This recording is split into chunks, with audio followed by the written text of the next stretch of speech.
बदलापूर अत्याचार प्रकरण आणि या प्रकरणी आता उज्ज्वल निकमांकडे हे प्रकरण सोपवण्यात आलेले आहे। राज्य सरकारने या संदर्भात महत्त्वाची घोषणा केलेली आहे। उपमुख्यमंत्री देवेंद्र फडणवीसांनी या सगळ्या संदर्भात ट्विट करत माहिती दिलेली आहे। काय करतायत ट्विट आपण पाहूया। बदलापूरच्या दुर्दैवी घटनेचा गतीने तपास करून खटला जलद गती न्यायालयात चालवण्यात येईल। यात विशेष सरकारी वकील म्हणून उज्ज्वल निकम यांची नियुक्ती करण्यात आल्याचा निर्णय घेण्यात आलाय अशी माहिती या ठिकाणी देवेंद्र फडणवीसांनी ट्विट करत दिलेली आहे। ही थेट दृश्य आपण पाहतोय। बदलापूरच्या दिशेने आता लोकल रवाना होताना दिसतेय। या घडीची महत्त्वाची ही बातमी आपण पाहतोय। जवळपास 9 तास या ठिकाणी ट्रेन बंद होती। 10 तासानंतर पहिली लोकल बदलापूर स्टेशन मध्ये आता दाखल झालेली आहे। अधिक माहिती घेण्याकरता थेट जाते बदलापूरला आमच्या प्रतिनिधी ज्योत्स्नाकडे। ज्योत्स्ना, पहिली लोकल 10 तासानंतर बदलापूर मध्ये।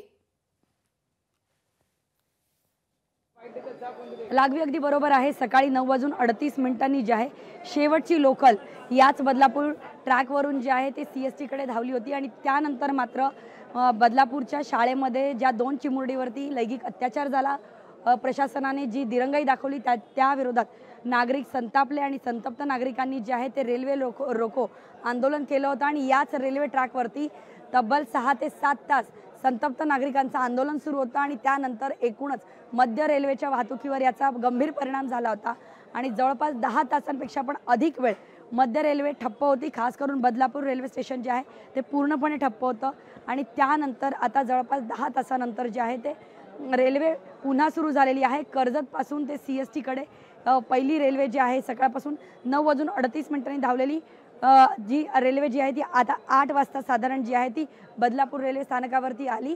इथून म्हणजे आता काय ऑफिसचा टायमिंग नाही आहे, त्याच्यामुळे कर्जतवरून सीएसटी कडे जाणाऱ्या लोकांची संख्या, प्रवाशांची संख्या जी आहे ती अगदी कमी आहे।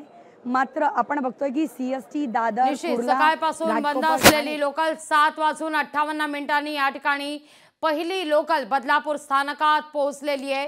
आता लोकल सेवा हळूहळू पूर्वपदावर येताना पाहायला मिळते। ज्योत्स्ना, तुर्तास धन्यवाद तुम्ही दिलेल्या एकूणाचे सविस्तर माहिती करता।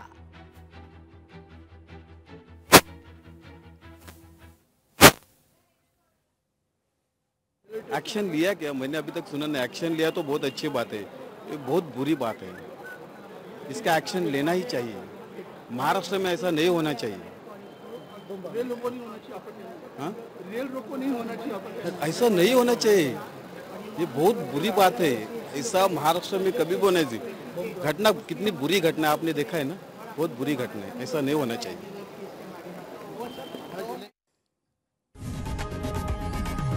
लोकशाही मराठी ऐका, पहा, जागरूक रहा।